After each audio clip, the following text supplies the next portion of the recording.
Quyosh botgan zamon osmon jim turar, yulduzlar chaqnab sirlarin yashirar.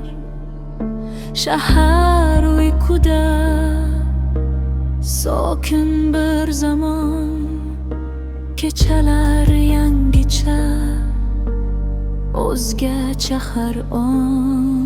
Oy nurin sochadi kumush rang tusda, ko'nglimda uyg'onar hislar ustma ust vast.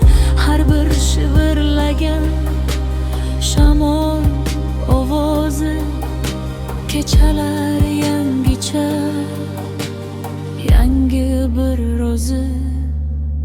Kechalar yangicha, sirli va go'zal, har bir lahzasi qalbimga asal. Kechalar yangicha, sirli va go'zal, har bir lahzasi qalbimga asal.